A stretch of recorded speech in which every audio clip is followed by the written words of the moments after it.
Runnin' with the Dweezil is sponsored by Walrus Audio.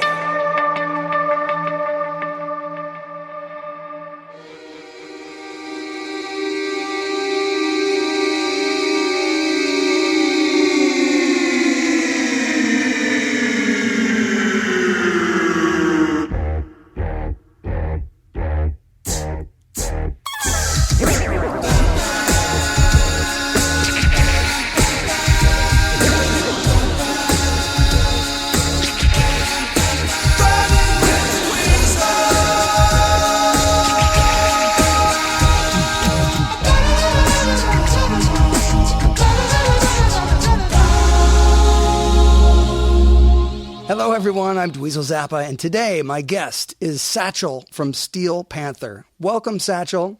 It's so good to be here with you, Dweezil. I'm a huge fan of you and your sisters. I like your sisters a lot. Is that weird? Is that awkward?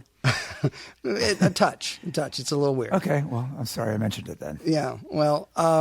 I mean, you know, as much as we all praise Eddie as a guitar player because he was so great and so influential, being and all of that, you know, listen, it's like a chemistry thing. It's like a timing thing. Eddie was in the right place, and he had all of it. He had everything that you needed. It's not luck. He was prepared to change the world with what he did. Well, I think he definitely just followed what he wanted to do. I mean, obviously, right. Even beyond playing guitar, just the look of the guitars, the instruments that he chose to play, how he put them together. And on that topic, were there specific things that you tried that were specifically because of Edward Van Halen? You mean as far as... changing your equipment or doing things to guitars or... You know, I was never nearly as adventurous as doing that kind of that stuff. I think I ruined a couple guitars early on. How? What did you do to them? You know, like soldering things to the wrong thing and like routing them out, like taking pickups out and trying to do, you know, the things that Eddie Van Halen made look so easy, and he did it and it worked and he changed the whole guitar world. And I would go, oh, cool. I guess putting a new pickup in here would be really easy to do. And I ruined my pick guard and the pickup wouldn't work. And I just like, hey Mom, can you buy me a new guitar? And did you ever put a Kaler on a guitar that never needed one? I never did that. There are a few people that actually put Kalers on Les Pauls, like good Les Paul. Right. Yeah. I was, I never got into Kaler. No. Actually, it's funny because I've known Paul Gilbert for a long time. And when I first met Paul Gilbert, like he had a Kaler on his, like he had an Epiphone, like a pink Epiphone. It looks kind of like this guitar I've got right here. Yeah. But he had a Kaler. And I was a little kid when I met him. I was like 15 or 16. And I was like, why do you have a Kaler on that thing?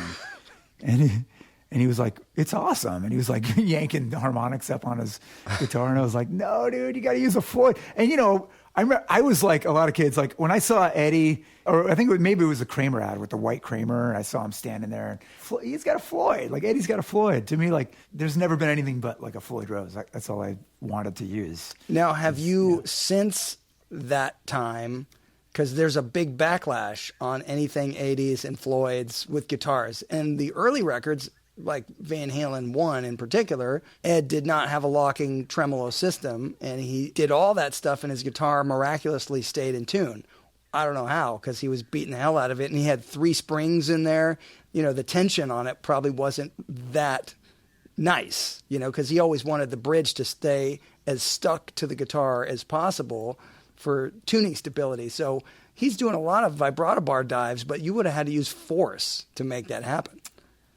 So yeah. My point is, are you at a place where you have guitars with Floyds and now you're thinking, well, I need some standard trims and I want to be able to get to the real way to do it. Like not this fancy way where it's the cheating way. I want to go back to the hard way. Oh yeah, no, I'm not like that. I always want the easy way. I think guitars, the Floyd Rose, like just the locking nut that's a great invention. I mean, just keeping a guitar in tune where you can actually like, and just It's great. It's like it never goes out of it virtually never goes out of tune. Did you ever feel like it changed the sound of your guitar to the point where it was a trade-off? You're like, well, it stays in tune, but it doesn't sound good. Well, no, not really so much. I mean, it's interesting because Van Halen, again, he was, they hey, mother's of invention, right? Why is that phrase so true? Why does it ring so true? Because, look at where Eddie was at. He actually had to invent stuff, right? Because of the necessity. And at the time, like amps and all that stuff, we're so spoiled now. Like kids can plug into a Kemper and get 14,000 sounds that sound great. Or you can basically do it with anything. You can plug into a computer, and it sounds awesome. And back when Eddie was getting tones, it was like, how do I make this? He had to hear the sound in his head and go, I need more gain. I need more, balls, and he would figure out how to get it with an amp.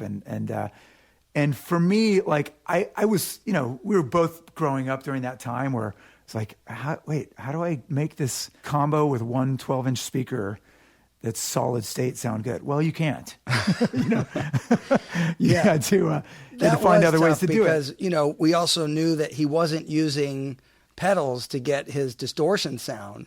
So if you were doing what you're talking about, where you have this amp that doesn't distort well and you got to use pedals, you're never going to be in the ballpark of trying to sound close to Van Halen. It just doesn't happen that way. If you're looking for character, space, and mood, the Juliana Deluxe Chorus Vibrato and the Mako D1 Series high-fidelity echo machine from Walrus Audio are for you. Don't forget to tune in next week for the premiere episode of Right Here, Right Now. It's 5150 time. My guest is Mark Lettieri from Snarky Puppy, and we're going to go track by track. Hey, Satchel, do you have a question for Mark? Hey, Mark. Satchel from Steel Panther here. I'm just curious what you feel is the hardest thing to play off of the 5150 record. With 30 episodes and over 50 hours of commentary and conversation, keep listening each week to hear more on Runnin' with the Dweezil. Runnin' with the Dweezil is found exclusively at dweezilzappa.com, a reward music-powered artist site.